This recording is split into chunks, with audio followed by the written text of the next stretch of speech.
DraftKings, ladies and gentlemen. What happened to DraftKings? So apparently there's a stock out there that facilitates degenerate gambling called DraftKings. And it was all the rage during the pandemic. Why? Because the pandemic was all about gambling, both in the stock market, in the crypto market, and in the sports betting market. It was a freaking disaster. Every stock that encouraged some kind of degenerate gambling had its day in the sun, and that includes DraftKings. And it was pumped by the likes of Chris Sane, and I believe Stockmo as well. Well, DraftKings stock has been absolutely freaking annihilated. So let's go ahead and check out GriftKings. We're going to read an article. We're going to go look at their announcement, and we're going to go look at their financial statements. And I'm going to tell you why this company is hot, disgusting, speculative, unprofitable, share diluting trash. Is it a buy now, though, strong man? No, it's not, at least in my opinion. Okay, so here's DraftKings, down 27, almost 28% yesterday. And but it went up in the after hours, guys. So DraftKings got absolutely wrecked. And you can obviously tell this was a clown stock because look what happened. This literally looks like ARK. Massive run up during the pandemic, even though it had no fundamentals. And now it's absolutely collapsed into oblivion. Now, what do? They provide online fantasy sports and sports betting services. Degenerate gambling. It provides users with daily fantasy sports, sports betting, and iGaming opportunities. And is also involved in the design and development of sports betting and casino gaming platform software. So I'm personally not a fan of gambling. I am a long-term investor. I like to dollar cost average into broadly diversified index funds and grow my wealth over time. But somebody that's a degenerate gambler in the stock market is probably going to be attracted to an app like this. And I also don't care about sports. I don't watch sports at all. I think they're boring. I've played them. I don't watch them. So nothing about DraftKings appeals to me, gambling and sports. But everybody has their opinions. But that's not what matters. It's all about the fundamentals at the end of the day. Okay? So let's look at this article. But I don't put a lot of weight in articles. I like to look at the financial statements because that's the only story I need to hear, ladies and gentlemen. DraftKings shares tumble after monthly users fall short of estimates. Sank 26%, now 28%. Okay? The company raised its revenue guidance for the year. However, after revenue for the quarter came in above Wall Street expectations, its loss for the period wasn't as steep as expected. So that sounds good, right? You know, they beat revenue and their loss wasn't as bad. Well, it's all about the future, bro. Okay. For the quarter ended September 30th, DraftKings said its monthly unique paying customers increased to 1.6 million, up about 22% from 1.3 million a year ago. That was short of the 2 million that analysts projected, okay? So basically, they're missing expectations on user growth, even though they're doing better on revenue, and they massively undershot what analysts thought they were going to have, okay? So here's kind of their announcement, and you can see they highlighted some things here. For the 3 months ended September 30th, they reported revenue of 502 million, an increase of 136% compared to 2021. So their revenue was growing massively. What people seem to have freaked out about is the number of users did not meet expectations. So while the fundamentals sound like they're improving, you still need to go and look at them because when a company releases a statement like this, they're only going to highlight the positive things. I like to look at the financial statements to see potentially negative things that the company doesn't highlight. The financial statements will always tell you the truth, unless there's fraud, of course, like Enron. So we're going to look at the financial statements, okay? And I want you to notice some things. First of all, we look at total current assets and compare them to total current liabilities. However, before we even do that, look at the decline in current assets. Current assets went down by about, $500 million? Something like that? $500 million decline in current assets. While long-term assets, total assets went up by just a tad bit. So their current assets went down pretty significantly. So you have to ask yourself, are they burning that from operations or are they burning that because they bought a bunch of stuff? I don't know. Let's compare current assets to current liabilities. So they currently have $2.1 billion of current assets and $1.2 billion of current liabilities. Okay. That seems okay, right? Well, a lot of their current assets seem to come from user deposits, is what it looks like. You can see the 581 here and the receivables here of 89 are from user deposits. And there's an offsetting liability here. So really, when you want to look at this, you want to compare their cash and cash equivalents, their accounts receivable, and potentially their prepaids, but not really, and compare that to their liabilities that exclude users. So we can see they have, $1.3 billion, $1.4 billion of cash, and they have roughly $40 million, $41 million of accounts receivable, and they have $560 million of accounts payable.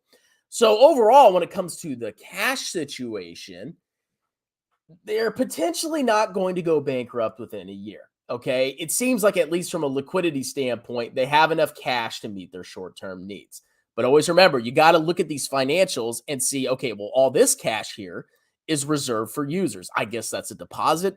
I don't really know. And receivables reserved for users. So I completely took that out. But even then, they're sitting okay. Now, let's compare their long-term liabilities to their long-term assets. So their long-term liabilities, which is annoying because they don't break it out separately. I don't know why can't you just do that? Okay, just sum it up for me. Minus 128.5. Their long-term debts are $1.4 billion. The vast majority of which are convertible notes. That's interesting. I wonder when those become due or those mature. Their long-term assets are 4192 minus 2193. $1.92 billion. Okay. So they currently have more current asset or more long-term assets than long-term liabilities. However, look at this. This is pretty terrifying. Goodwill is almost $900 million. Okay. The vast majority of their long-term assets is goodwill. And what can happen to goodwill? Well, if you acquire a clownish business and it turns out it's not as good as you thought it was, it can go down, okay? And we can see they've been spending a lot of money on buying long-term assets. Intangible assets has gone up by $250 million. Goodwill has increased by almost $260 million. So they acquired more businesses over the last 9 months. Leases went up a little bit, whatever. Equity method investments. Okay, that's more acquisitions right there. And deposits and other non-current assets also went up.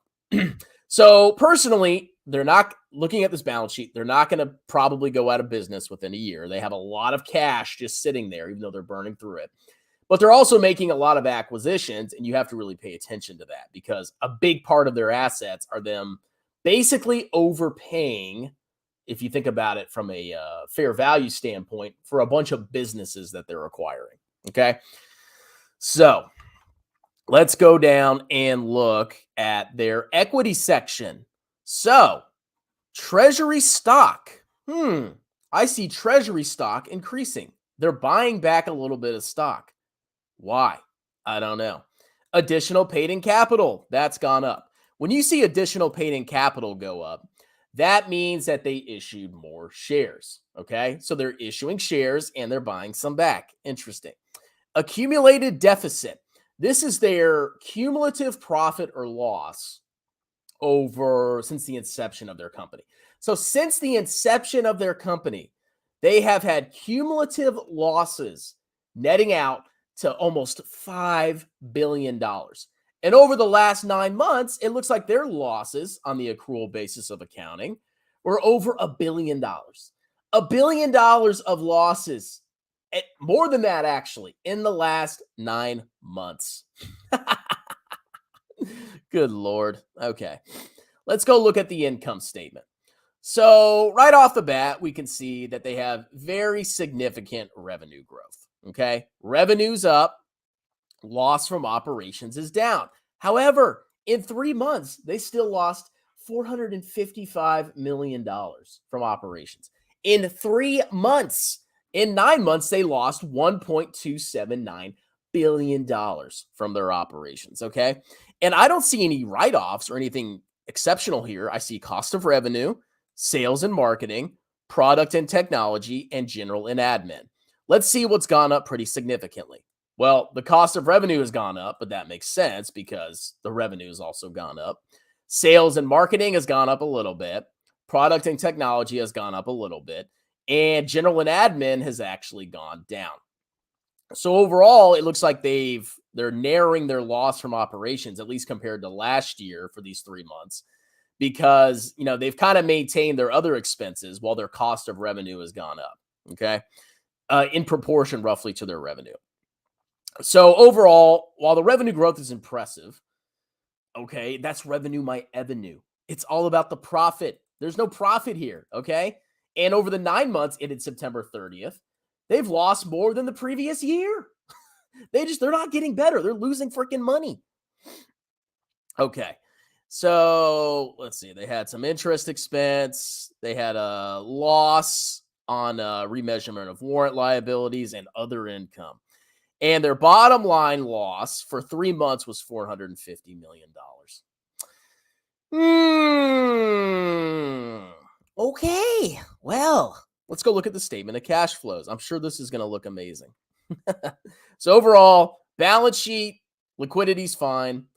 However, they have a lot of long-term assets and goodwill, and they're on a massive buying spree in acquisitions. Let's see. Excluding, I wonder if it was Golden Nugget. I wonder if that was the acquisition. We'll see.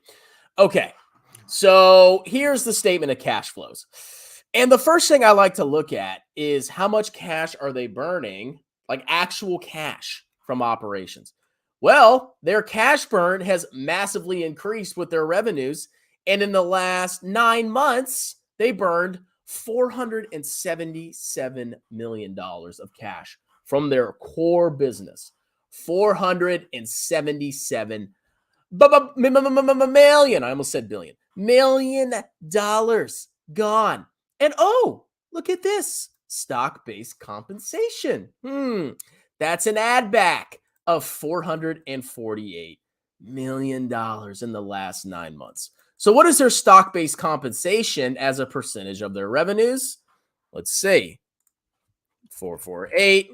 What a shock. Stock-based compensation. Stunk-based compensation is roughly 33% of revenues.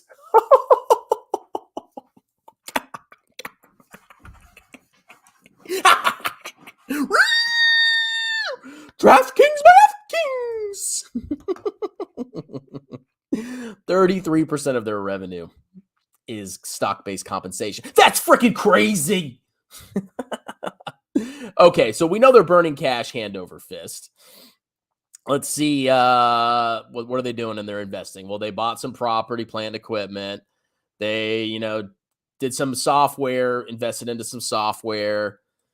Acquisition of gaming licenses, that has declined.